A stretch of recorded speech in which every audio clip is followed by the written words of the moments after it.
I said, God, you gotta move this mountain. I just don't see it any other way. I'm too weak to make the climb. I need a miracle this time. That's when. Good afternoon, everybody. My name is Donna Feazell, and I'm your host of Afternoon Drive Home on IC Radio in the town of Geraldine, Alabama, with your source for news and entertainment. You can also find us on television, channel 182 locally on Charter Communications. You can also find us on Abundant TV. That's worldwide. That's found on Roku, Apple TV, and Amazon Fire. Again, thank you so much for watching. Any way you do, we definitely appreciate that. It's always a great day here, and it's always a great day when I can actually talk to Brian Brown. This is my go-to guy for all gardening. Absolutely, Brian. I don't know what to say. Thank you for what you said about this. I've had so many peaches this year. It's been a record crop. That's great. You know, peaches are one of those crops that are kind of hard to grow. You know, especially if you don't take care of them. I mean, they're most of the time people don't take care of them the way they should.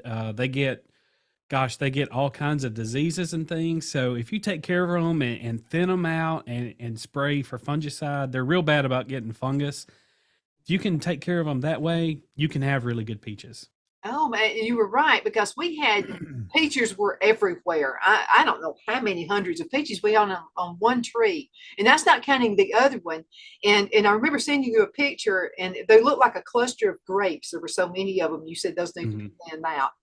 And so we took them off and threw them to the cows. Cows loved them. So that was extra food for them. And the bees, they would get on the limbs. They love peach trees. The bees would swarm out. And I thought we were going to lose them the first time, because they started swarming all over the place. And they connected to one of the peach trees, and then the other one later. And they were just in a big old hive on it. And then they just stayed there for a while, and they went right back into the hives again. But they did that several times. Yeah, bees are really interesting, and I don't understand all they do, but they're very unique in the way their flight patterns, and sometimes they leave the hive as a group, and sometimes they'll even leave the hive permanently. Oh, And you may see them. Yeah, you may see them hanging out in a tree somewhere, like your peach tree, or you know, especially a lot of the native wild bees. A lot of people will see them clustered around a limb, and they don't know what to do with them. Well, the best thing to do is just leave them alone. Most of the time, they're just hanging out, looking for a place, and then once they find them a new home, the whole swarm goes. And I don't, you know, it's really complex. They have some different dances they do, and all that.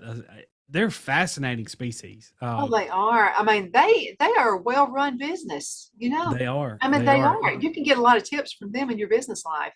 I mean, Yeah, one thing, just working together. They work together. Yeah, they do. And they know their role. You know, they have their role, and, you know, they have guard bees, and then they have things that, you know, bees that go out and forage. And, you know, you have the queen, who's kind of, you know, she's the baby maker. So, you know, it's just really interesting how bees are just so complex and so important too. They're extremely important. Without bees and pollinators, I don't know what we'd do. We'd starve to death. We would. And our garden, and I'm gonna finish talking about the tree first. And these are all the fruit trees. And I'm just gonna tell you, I was hoping you were talking about when we were talking about and I told Phil, I said, I think we've killed every tree. I think we overdid it. We did not overdo it. We did not. And thank you for your guidance. Yeah, absolutely. I'm excited that you had some peaches this year. Oh, me too. We're going to have a lot of pears too, and apples. Oh yeah. So I'm really excited about that. That's awesome. But you know, something else that you were telling us, and this was because when you're a first-time farmer, or you just don't remember what it was like growing up with your grandparents' farm, you know, taking some of the peaches off and throwing them away, I was like, but that's fruit I'm taking off the tree. And you said, no, do that, and the other peaches will grow bigger. They did. Yeah, absolutely. So, you know, it's kind of like distributing the resources. You know, if you have a lot of peaches on there, you're going to have a lot of little peaches about this big, you know, so you want to try to avoid that if all possible. So usually, generally you want to have about one every 6 inches. That's about what you want to do. So it kind of hurts your heart a little bit. It's just like any pruning. Uh-huh. You want to thin them out because you want that good quality peach to be about the size of, maybe a baseball or even up to the size of a softball. So Too big. yeah, that's what you want to have. So Well, next time you come over, you're going to get some peach jam. awesome. I'm excited about that. Oh gosh. Hey, I learned this has nothing to do with gardening, but I did learn a shortcut because it takes a while. I don't even know how many bushels of peaches we got. It was a lot of them. Mhm. And instead of peeling them, you can do kind of like you do tomatoes. You can go ahead Mhm. and boiling water, throw those peaches in there for 1 minute now, no longer. You don't want to cook them yet. Yep. And then just get them out, put them in ice water, make sure it's ice water, and it just peels off with your fingers. Yeah, absolutely. Yeah, scalding them is the way to go. It's so much easier to do, and especially if you have a freestone peach, uh, they're much easier to process and to can and put them in your whatever you're going to use them for. Ice cream. Uh-huh. Yeah, I'm gonna say Phil could not wait. He loves sweets. It's hard to tell by looking at him. He's the tall, skinny cowboy, and so he has just went nuts over those peaches. And That's awesome. but I've been That's drying them exciting. too, so I'm excited about that. Now I want to talk about the garden. You were so right about I use cinder blocks, and I'm going to do this from now on. Now there's no expense up front, but from this point on, this is the only way to garden as far as I'm concerned. Yeah, yeah. There's a lot of different things that you can do to improve your garden and things. So I'm glad all this has turned out great for you. It's exciting to have some reassurance for me. I'm always glad to help out people. So any kind of tips that I can give, I'm always willing to do that. So and right now, it's time to start your fall garden. I mean, it's still Oh, August, but mhm. it's time to start some fall gardening. So um, it's time to plant your collards and your turnip greens and your beets and carrots and things like that. So if you want to fall garden, right now is the time to start prepping for that. Mhm. Well, the cucumbers, I don't even know how many pickles we've made. I don't even know. I've run out of, I don't know. But if you want pickles, we got some of them too. And they're better than Aunt Bee's pickles, by the way. Aunt Bee on Andy Griffith, you know what I mean? Yeah, yeah, that's a bold statement there. So they're really good, but and they're really crisp. But see, I had such an abundance of them, I didn't leave them on the vine until they got huge. Hmm. And I like them to be about 3 inches, maybe, or 4 inches, Yeah. something like that. And then, but super good. So they've done their thing. And Mhm. so I've already taken them out of the cinder blocks. And when I was taking those out, Brian, there were, I mean, I'm not kidding you, roots were this long. Mhm. So could that be because they're growing down? And Phil put two cinder blocks on one on top of the other one. Yeah. Is that the reason it's so successful? I wonder. See, it's not Um, hitting rock. We got a lot of rock around here. uh-huh. Yeah, it's hard to say. I would say you've taken care of your garden. That's number one thing. Keep it watered Yeah. and when you do something like that, it's kind of considered a raised bed. Mhm. And when you raise a bed up above the ground and above the native soil, you're actually avoiding a lot of the diseases that you're going to get. So that's probably what's happened. Uh-huh. Yeah, that's another thing I noticed because before, and I told you last year in the garden, I'd planted like 2 rows of beans. Something Mhm. came out there one night and got them. Yep. So that didn't make me happy. Yep. So I've done pintos and then purple hulls and just a few of those. Yeah. And the abundance of beans on the tree on the plants has been good too. And I haven't had to go out there and do we I haven't done any weeding Yeah. in Yeah, those. and see, that's another great benefit to doing a raised bed, or you don't have to use cinder blocks. You can use almost anything. Honestly, I mean, we have one of our programs that we have is called Grow More, Give More, Uh-huh. and it's a grant funded project, and we're handing out 5 gallon buckets.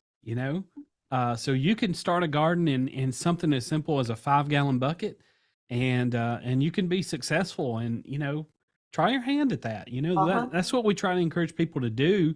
In extension is learn and try to grow your own food. And most of the time, people love that, especially you know, as you get older, I think that's something that people love to do is say, you know, I want to try to grow a tomato. I'm going to try to grow some cucumbers or whatever, you know.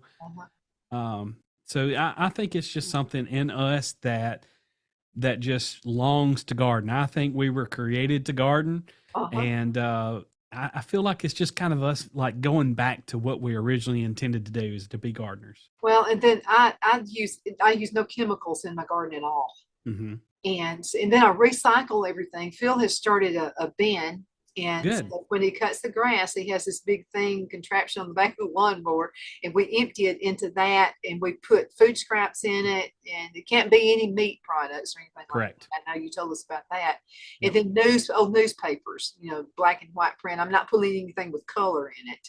Mm-hmm. And just old boxes. Yeah. To bring them up. And so we use that for a compost pile. And I'm going to tell you something about this compost pile as well. When you get that and put that in the garden, like I have just a regular garden too, and I'm finding I'm not having as many weeds because of that. I don't know if it's the compost, the health of it. I don't know. Yeah, probably what you're doing is you're just really encouraging the growth of, and it's probably acting more like a mulch. Mulches are essential. It helps hold in moisture, but it also keeps your weed pressure down. So that's probably what it is more than likely. So yeah, because I'm putting it on there pretty thick. Because we have 2 yards. Mother lives in our other house. And so it's 2 yards he cuts every week. So, I mean, it really is a lot in there. Yeah. But I wanted your opinion on this because I started putting it around the trees as well, the fruit trees. Yep. And I just want to know the proper way to do that. Should I be putting that like as a mound up to the branch, or do I need to make a little hole, or does it matter? It does matter. It matters a whole lot. You do not need to mound it up. That is one thing I harp about. And that's not just for your fruit trees. That really goes for your landscape trees too. So do not, we call them mulch volcanoes. Avoid the mulch volcanoes if at all possible. Well, you should avoid them, period. Basically, if you're looking at a fruit tree or a landscape tree, I'll just have to visualize it using my hands here. So the tree comes down and it flares out at the bottom. That's called the root flare. If you can see the root flare, you're in good shape. Your mulch needs to be about 3 to 4 inches deep. As far as the it's called the drip line. So basically the canopy of the tree, where the end of that canopy is, that's called the drip line.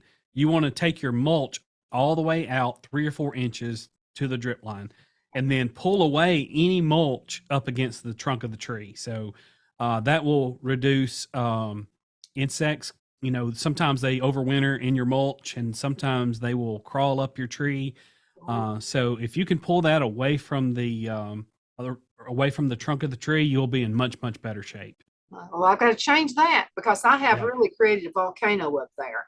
Yeah, you definitely don't want that. And actually, what happens a lot is people, especially you see them in parking lots and things like that. You know, you go to Walmart and they'll have a tree that's got 3 foot of mulch around it, and it's just mounded up next to the tree. Well, what happens is a lot of those roots, especially if they're in a contained island, like in a parking lot island, a lot of those roots will start growing up into that mulch. Well, then the tree actually dies of drought because that mulch will dry out so quick. Now, it does hold in moisture, but if you use things like pine bark tends to dry out pretty quickly, and it can be hydrophobic, which means it repels water. But those roots will grow up into there, and then they actually die of drought. So you definitely want to avoid the mulch volcanoes and spread it out about 3 or 4 inches up to the drip line. Yeah, that does make a whole lot of sense. I'll be doing that. It's amazing I had any fruit. That's that. And also I have a friend who, and I think I told you about her, she's in Mentone and has several greenhouses, and she sells to stores and things like that. So she started actually rooting, so I was at her farm, and so she had this aluminum foil, you know, on some of the branches, some of her trees, and so I'm going, that's kind of strange. Tinfoil hat, maybe. And she You thought said, they were getting a perm, didn't I you? was like, okay. And I said, I just have to ask you, why do you have aluminum foil all around it? She said, let me show you. And then so she takes one of them off, and their roots actually growing from Mhm. it. And in her opinion, it's the healthiest way to root trees and branches and stuff like that. Yeah. And so, but she had also like saran wrap around it. Hmm.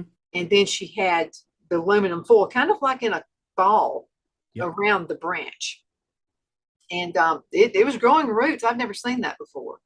Yeah, that's called an air layer. And it's very, very common for especially if you want to root a tree or even a larger shrub. But especially on trees, that's the best way to root one is if you have a tree, even indoor trees. If you have like a fiddle leaf fig or something like that, you can do it the same way. So what you want to do is you take a section of that branch and you wound it. So you take a knife and just make a little cut in it on each side of that branch, Okay. and then take some sphagnum peat moss and or sphagnum moss, sorry, not peat moss, sphagnum moss, and then soak it in water. It's hard to get it wet sometimes, but soak it in water, get it where it's holding water, and then put that ball of moss around that wound, and then wrap it in aluminum foil, and then take some bread ties and just tie it around there, and then in a few weeks you'll start seeing some roots come out. And once it's good, and maybe it may take 2 or 3 months down the road, but once you start seeing some roots, you can take it and then cut it just on the other side of that where that air layer, and then just plant it in a pot, and then you've got you a new tree. Awesome. And I can't see, I mean, I can see that you wouldn't get root rot, like this, which is Mhm. common, which can happen. Now, and I wanted to mention this to all of our listeners. It doesn't matter where you live. If you're listening anywhere in the world, if you have questions for Brian, if you'll just send those to me, send an email form, then I can get those questions to him. My email address is donna@afternoondrivehome.com. That's donna@afternoondrivehome.com. Brian Brown is with us. Brian, this is a question that was asked the last time you were on the show. I didn't get the question until after you were off the show. And this actually is a question my husband would ask you as well. Okay.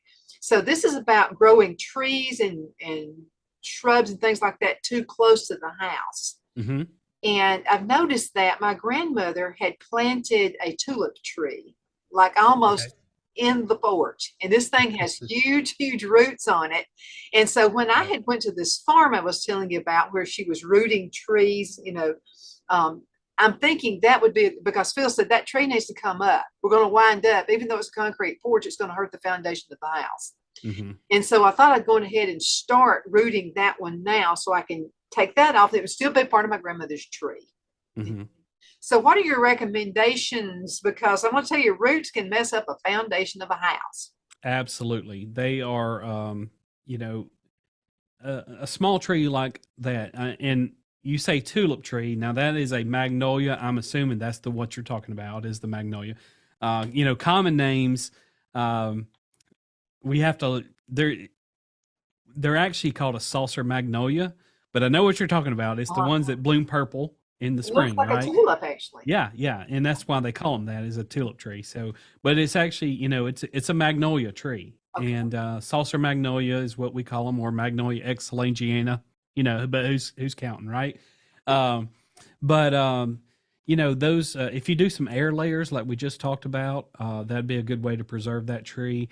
But I would highly recommend not planting a tree next to your house. The only tree I would consider is something like a holly, which we call it a tree form holly.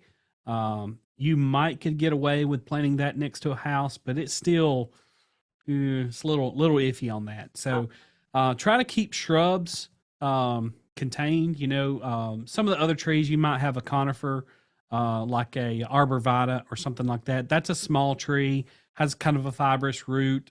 Those are not quite as invasive as something like a like the saucer tree or something like an oak or something like that. But try to avoid planting any type of tree next to your house. Also, look on the label. A lot of folks will plant something like a loropetalum. If you know what a loropetalum is, fringe flower, some people call it. Those tend to get really, really big unless it's a dwarf species. You really want to be careful with those because they can get huge very quickly. So, read on the label when you buy a plant. It may only be in a 3-gallon pot, and it may be only 18 inches tall, but in 3 or 4 years, it may be 18 feet tall.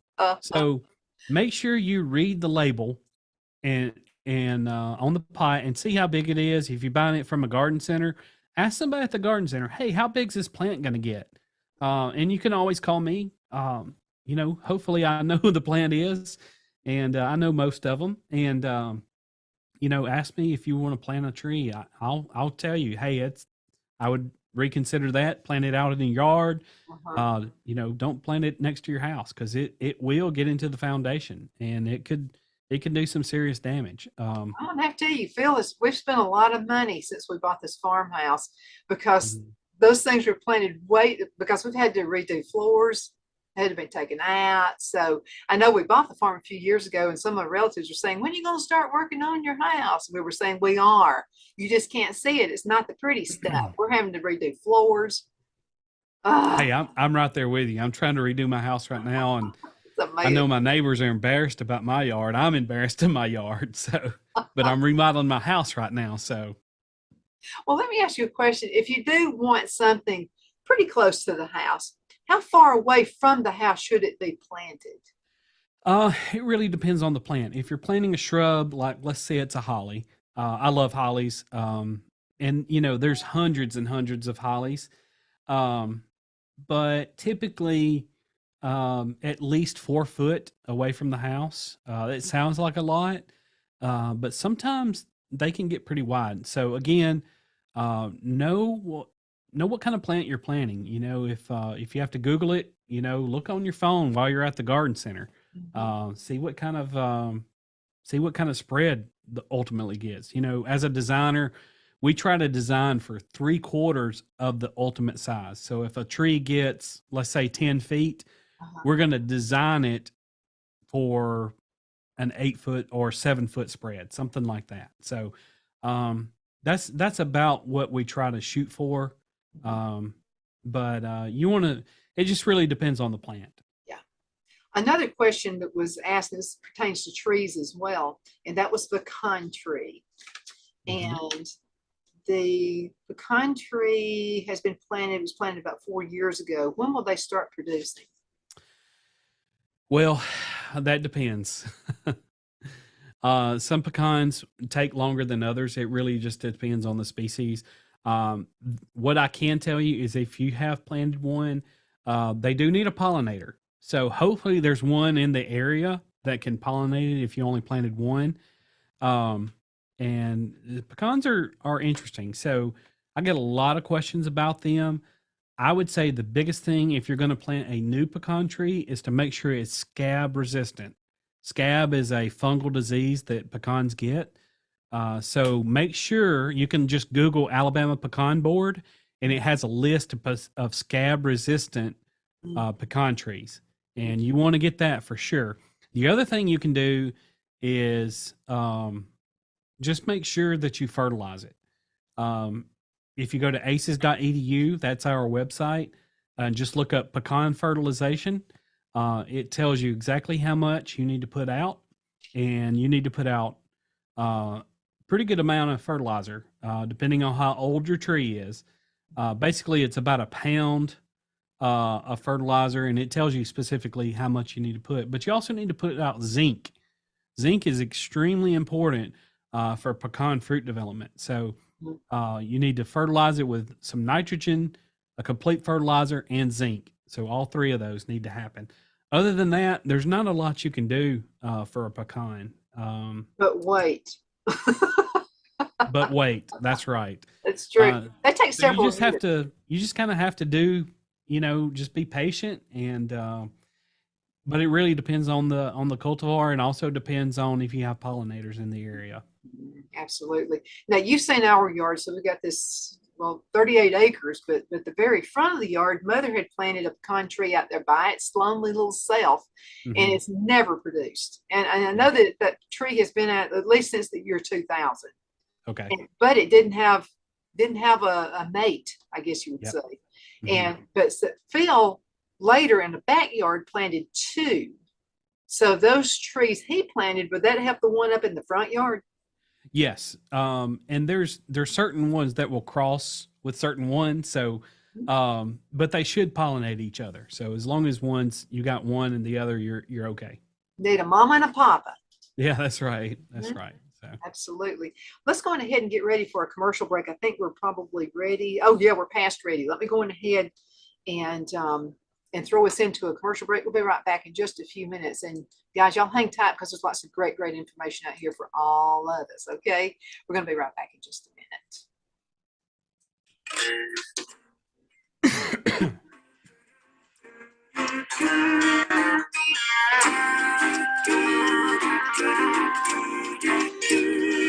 I said, God, you gotta move this mountain. I just don't see it any other way.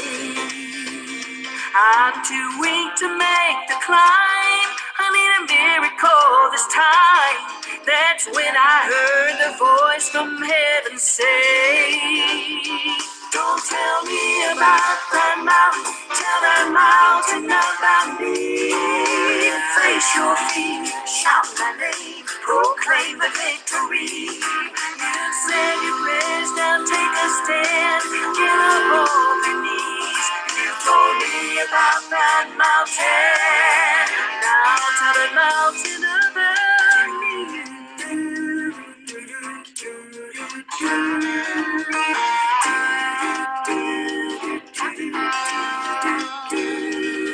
Introduce the problem to the answer, and you will see that problem step aside. There's no place for fear, the God of heaven is near. Step out in faith and face it eye to eye. Don't tell me about that mountain, tell that mountain about me. Face your fear, shout my name, proclaim the victory. You said your prayers, now take a stand, get up on your knees. You told me about that mountain, now tell that mountain about me.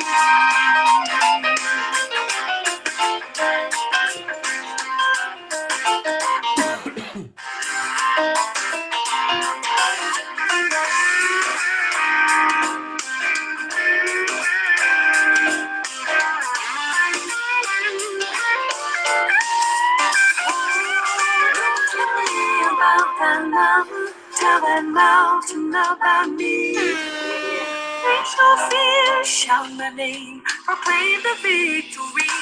Don't tell me about that mountain, tell that mountain about me. Face your fear, shout my name, proclaim the victory. You said your prayers, now take a stand, get up on your knees.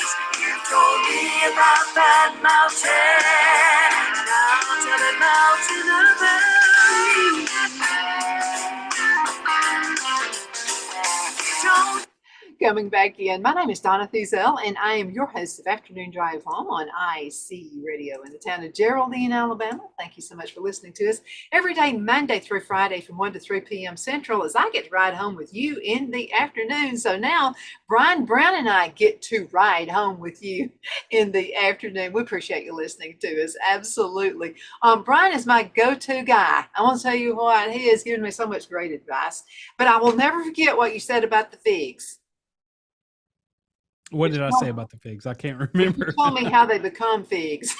Oh, yeah, that's right.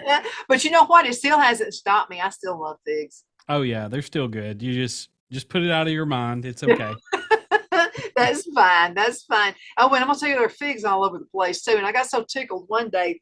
these bees love fruit trees. I mean, they love. Yes. So one day I came out and I didn't see them in the hive, and I looked over at the fig tree, and there they were. I mean, and fig trees do not have heavy branches at all. Mm-mm. So they were just like in this big mound on the ground holding the limb down. But an abundance of those things. But I think a two-factor thing. First of all, you looked and you said, you need to cut that back. And we did. And again, we thought we killed it. Yeah. But we didn't. I mean, it's so healthy. It's just healthier. Yeah, you absolutely have to do that. And I think when I remember walking around and talking about all your fruit trees and your vines and whatnot, I said you need to prune these. Pruning of your fruit, it makes it more productive. It makes it more healthy. You get better airflow. It's just good all the way around. So always prune, especially things like figs. Fig trees can get massive. I mean, if you let them go, they're going to get 20 foot tall. So, cut them down. It's not going to hurt them. Do that in the late winter, and you'll be surprised at how healthy that will make that tree. So cut it down. That way you'll have some, you can actually reach the fruit and stop feeding the birds. That's awesome. That's really awesome. So Phil has a question for you, my husband Phil. Sure. And this is for the fruit trees out back. And you saw how tall they were. We didn't cut them as far as the tallness, just the branches. But I'm going to have to tell you, to get some of those peaches, Phil had to get on a ladder. Yeah. To get some of those. Should we top those trees as well? That's probably above my pay grade. No, they, I would just keep those. Really, honestly, I would just keep them the way they are right now. It's not the best thing to do. The best thing to do, honestly, is when you plant a fruit tree, is to train it up right. In the first couple of years, that's when you want to do your pruning cuts and your shaping of the fruit trees, and it depends on what it is. You want to keep them a little bit smaller where you can reach those, and you want to develop some scaffolding. So that's where you can reach the fruit. So, and the pear trees are like, I don't even know how many feet tall they are. Yeah, they can get pretty big. So they really are. So we're probably going to need a ladder for that as well. But keeping the branches at least where, and let's talk about this for a second, because, and this is really important for you folks who are listening right now about fruit trees, because you mentioned the peach tree and the apple tree, or no, it was the apple tree and the pear tree are kind of cousins. So, but the peach tree, you have to kind of keep a middle form for them. Explain that? Yeah, so on peaches, you really need to, especially when it's a young tree, you need to cut out the middle, what's called a central leader. So basically, if you think of a classic tree, it grows up from the middle, it's got a solid trunk. When a peach tree is young, you want to cut that out. And so what that does, it encourages lateral branching. And so you kind of want it to look like this. I know that's kind of a crude example, kind of hard to see, but you want to open. Now that makes perfect sense. Yeah, you want to open canopy in the middle. So once you cut that main branch out of that tree, it will start branching out on the sides. Well, that's where your peaches are going to develop on those new branches, and they'll be much stronger. And the reason why you want to do that is, one, airflow. Again, peaches get all kinds of fungal diseases. So the better airflow, the less disease presence you're going to have.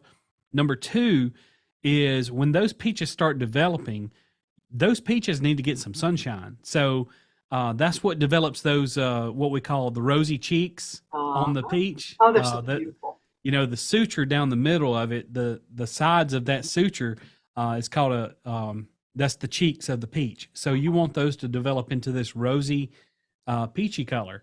And that's what it requires sunshine to do that. So if you let it just grow out, it's never going to develop that true peach color.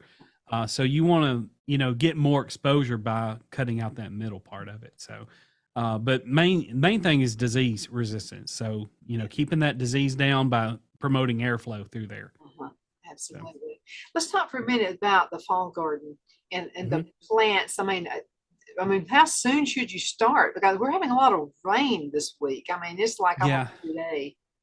Yeah. It's probably a little too wet this week to start that, but there's a lot of crops you need to be starting right now.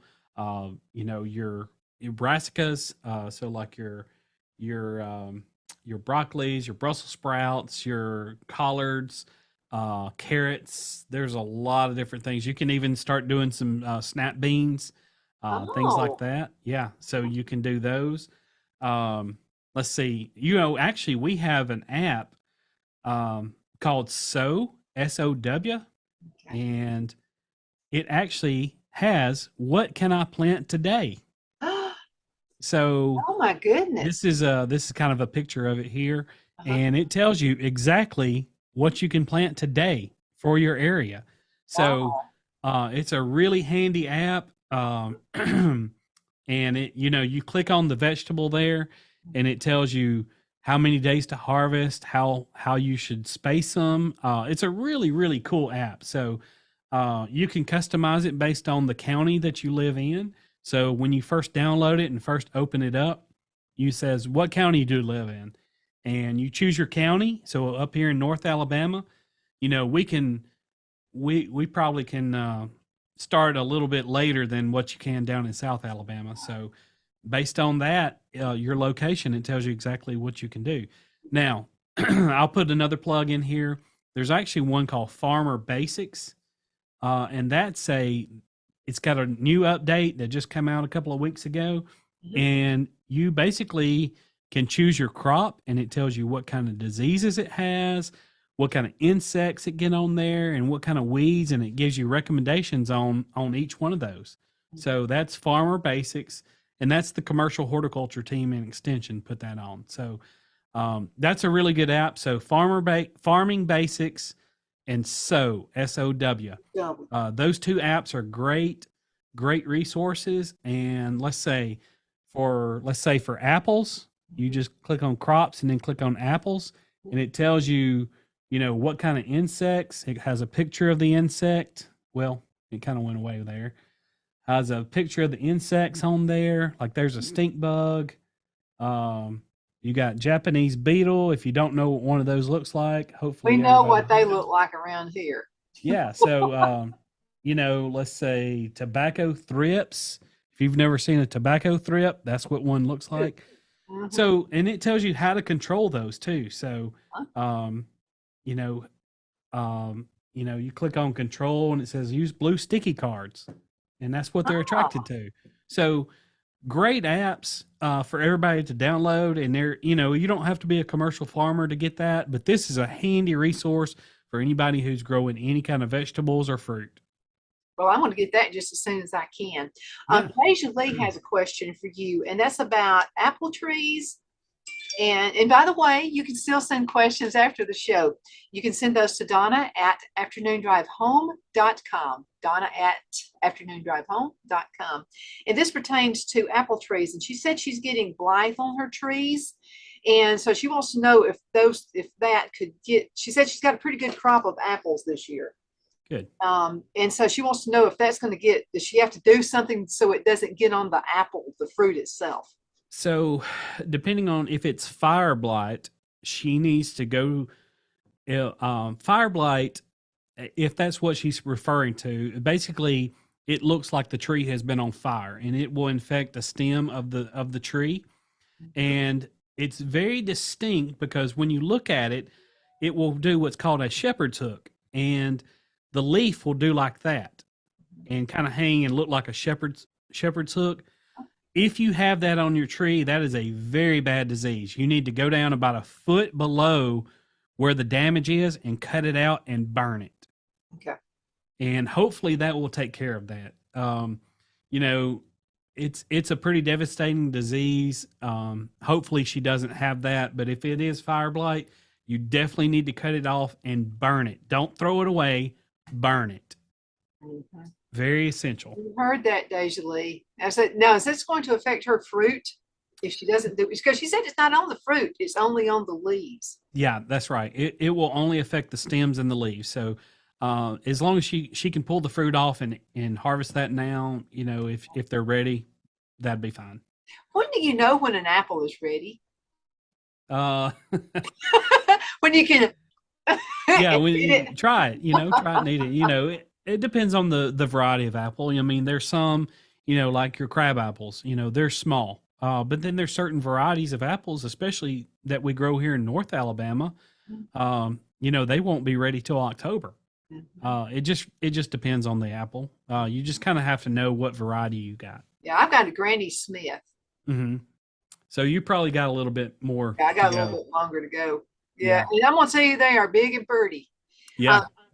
Prior to, and again, thank you, owe you an apple pie too, because it's actually more than an apple pie. Because prior to what you told us about pruning these trees, if we had any apples, they were naughty looking. They were just horrible looking. We never got anything off of them. But this year they're pretty and they're round, and they almost have this waxy look to them. I mean, they look like they're bought at Whole Foods or something. I mean, they're beautiful apples. Yeah, and actually, there's a lot of different apple varieties that we can grow here in North Alabama, and I mean, they're great. I mean, especially, there's a lot of Arkansas varieties that are out there. And then, our two states that grow the most apples are probably Washington and actually Michigan. Michigan grows the Michigan apples. Yeah. There's actually they can grow peaches in Michigan too. So they can. Yeah, there's a microclimate actually right on the border, on the Canadian border, in between the two lakes. There is a very small sliver of land, like a little peninsula, that goes, or it's in between the two lakes there. It's called a microclimate, and they actually can grow peaches. They're a little bit insulated from the colder weather. So, and what's interesting about apples and peaches and a lot of these things, they have what's called chilling hours. I don't know if you've ever heard of chilling hours. But they have to have a certain amount, depending on the variety of peach or apple it is, they have to have a certain amount of cold hours under 50 degrees. So, depending on the variety it is, it may require 700 hours of below 50 degrees. If you don't have that, you don't have peaches or you don't have apples. So chilling hours are very, very important.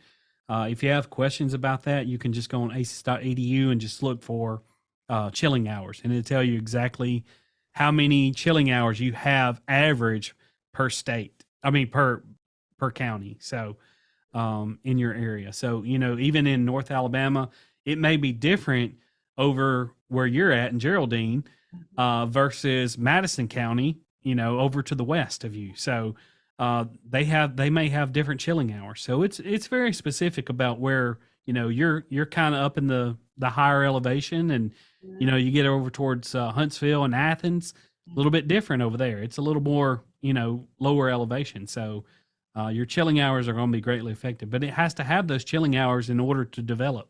Yeah, I mean, that's all part of the plan too. So let me ask you another question, and this pertains to Alabama, where you can have all 4 seasons in one day. Yeah. I mean, we can experience it all. So how is that murder to a plant? What do you have to do to safeguard that? Because really, we have had some days where it would be hot and then that night have ice.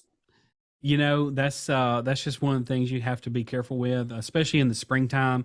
When we have late freezes, there's different protection methods, especially for orchards, that they have to do. So probably the most common is using some heat, and it really, there's, gosh, you're opening up a can of worms here. So, but really, what you do, you can do, some people have, they'll use something like kerosene heaters or wood burning stoves that they can put out throughout the orchard. But planting your tree in the right spot, if you're planting them, if you're in a hilly spot, especially, that cold air is going to settle in that low spot. So, if that cold air gets below freezing, it could kill your blooms on it, and then you won't have anything. But one of the most common things actually is water. So this this is going to be real scientific, but I'm going to try to make it as simple as I can. So a lot of people, especially when you have freezes like down in Florida, you have a late freeze down in Florida. Well, everybody's watering their strawberry crops. Well, a lot of people say, oh, it makes an igloo and it's insulated. No, that's not correct.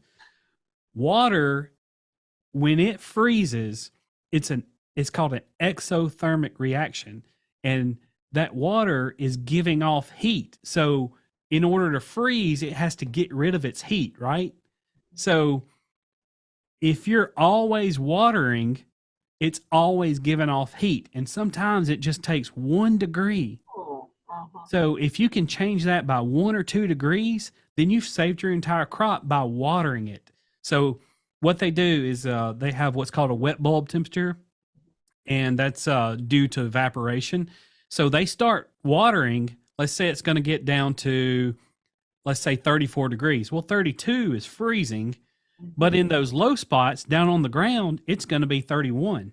So they take the temperature at 7 or 8 foot above the ground. Well, that's not the actual true temperature. Strawberries grow on the ground. So they're actually going to be colder on that lower level. So what they'll do is they'll start watering about 36 degrees, and they'll water all night long. Just as long as they have water, they're going to pump out water, and ice will form on those blooms. But as long as its water is being applied, it's always giving off heat. So if they can change that by 1 or 2 degrees, and they'll water it all night until the temperature comes back up to 36, then they can cut it off. Wow, So it's a fascinating thing. They use windmills. Some orchards have really tall windmills because some of that hot air rises, right? So if hot air rises, you can have a windmill that's 30 foot up in the air that's kind of pointed downwards towards your crop. And again, all they need to change it is just 1 or 2 degrees, and that will save the entire crop. They use helicopters. They'll hire a helicopter to hover over their crops all night and to stir that air, that warm air that's up here. They'll push that warm air down into the orchard. So it's a really fascinating thing when you learn about the properties of water and the way it freezes and exothermic reactions. And it's just, I don't know. I'm a big science nerd, so I find that fascinating. I am too. And it really makes a whole lot of sense, because in the wintertime inside your house, if you have a ceiling fan, I know Phil always says that in the wintertime it runs one way, summertime it runs the other way. And what it's doing is it makes the room much more comfortable. Yeah. And it's, and also it distributes that heat. So it's, it's going to be much hotter up here near your ceiling. So turn that fan on low and just stir it up a little bit and make your house a lot warmer. Save you some energy and some money. Yeah, I'm all for that. I am all for that. I wanted to talk to you also about the zones. And we still have a little bit of time left. There's about 10 minutes left in the segment. Okay. So, and because sometimes you'll go to a big box store and look at the trees or look at their plants or whatever, and it may be really zoned for up north, and we're in the south. Sometimes that just happens. So you got to look at that zone.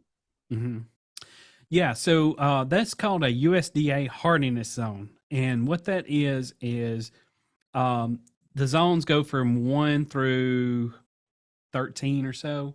I forgot exactly how many there are, but we're in the 7A, 7B-ish range. I get them confused because I lived in South Alabama for so long. Yeah, because it's here in South Alabama than North Alabama. Yeah, but we're in zone 7 here, and I would say for the most part they're going to keep crops in the stores that are going to be specific for our area. Now there's some that are marginal, some that you can kind of fudge a little bit. Like one plant I love is the oh shoot, it just left me. It's a type of dogwood, and they're actually a little bit more northern. It likes about a zone 6. But if you have a microclimate, you can actually grow something like that. So if you have a low area, or if let's say it's the opposite, you have a plant that likes a little bit more heat, for example, You could plant that on the western side of your house because that's where the sun sets. That's where it's going to get the most warm weather. You can plant that on the western side of your house, and it'll grow just fine. I will, you do have to be careful when you're using plants like that when you're doing landscape design because depending on the materials of your house, let's say you have a brick house and you're painting it white. That's going to change the climate because then you have all that heat reflecting, and brick houses, they reflect more heat than say like a wood house. The wood houses are going to absorb a lot of heat. That brick is hard and it reflects a lot of that. So, you really have to be careful with the microclimates. If it's something pretty sensitive like, let's say Coleus, for example. Coleus is an ornamental annual plant. Loves to drink water. If a Coleus, if you don't water it every day, it droops down and it looks like it's dead. But you can water it, and then within an hour, it's like it's brand new. So if it's planted on the western side of the house, it's going to have more water because it's so much hotter on that western side of the house. So that's something you really need to think about when you're doing a landscape design or choosing plants. Things that are real tender, like an angel trumpet or something like that. You have to be careful about where you want to plant those type plants. I wanted to make a remark too about the block garden. And I remember you're saying, be careful when you're watering them because that block retains some of the water because it's porous. And you are absolutely right about that. Yep, that's right. We had a little bit of a drought, so we were watering those blocks. So I'm glad we remembered that. Yeah, absolutely. Absolutely. So it's a little bit more than that. And also something else I take back every time with you, too much water is just as bad as a drought. That's right. That's correct. You'll see the exact same symptoms on too much water as not enough. So we're going to have too much this week, I think. Maybe not. I know we need it in my house. I think this past week, gosh, it's probably been the first downpour I've had in probably 3 months. It's been very, very dry. I don't know what it is about the city of Arab, but there'll be a cloud coming up and it just parts like the Red Sea. I know. Well, it's been coming over here. We're paying the preacher more. You ever heard about that? I guess I'm not then. Oh, yeah. If it rains more in one area, they say they must have been paying the preacher more over that area. I guess so. I've been tithing. I don't know what's going on. What in the world? What in the world's going on? And I wanted to remind you, if you have any questions for Brian, you can go ahead and send those. And I'll make sure he gets those questions next time he's on the show. And that's Donna at afternoondrivehome.com. Donna at afternoondrivehome.com. We got time for another question. And this one is from Eric. And he said, how can you kill a bush? He said, I have one that I'm trying to get rid of and it's in the way of the yard. It grows like crazy. And he's probably cutting it down. The more you cut it down, the more it wants to grow. Yeah. So actually, I would wait probably another month or two. Things like Privet, for example. Privet is just awful. I mean, it gets everywhere. It's spread by birds and gosh, it just takes over an area. And I've got some Privet at my house that I'm waiting. I just can't wait for it to start getting cooler. So what it is, you need to wait until fall, and you do what's called a hack and squirt method. And what you do is you cut it down, take a chainsaw or a hand saw or something, saw it down, and then you're left with the stump. Well, take some full strength Roundup, so like or glyphosate. You can get the off brand; it's totally fine. Glyphosate is the active ingredient. And then there's another ingredient called triclopyr, TRICHLPIR.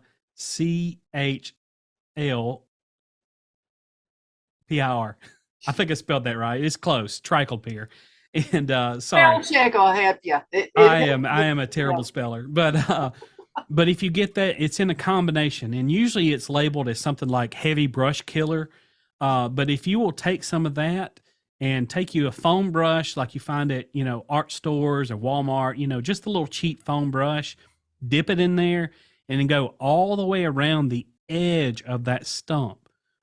It's called the cambium layer. So that outer edge is called the cambium, and just dab a little bit on there and you may have to treat it 2 or 3 times. So go out there about every once a week or so after you cut it and dab that all around that edge. And what that does is the sap is moving down into the roots in the fall. So you definitely don't want to do it in the spring because the sap's rising in the spring. So if you do it in the fall, that's going down into the roots, and all that triclopyr and that glyphosate is going to get down into the roots and kill it from the root down. And that's where you want to kill it at. So that's my recommendation. It's called a hack and squirt method, and it's effective. That'll work every single time. Absolutely. About 3 minutes left in this segment. Anything you'd like to say? Any upcoming events coming up? Yeah, actually, I've got a really busy month this month. We actually are putting on a few programs. I've got some Master Gardener stuff. Our Master Gardener class is going to kick off next week. And it might take late on that. Yeah, so I will say the Master Gardener class is going to be in DeKalb County this spring. Okay, so I've got to go. Mother had a couple of accidents, so I've been kind of detained a little bit. So hopefully in the spring you'll be able to take that, and everybody in that up in DeKalb County will be having it in DeKalb County in the spring. So keep that on your calendar.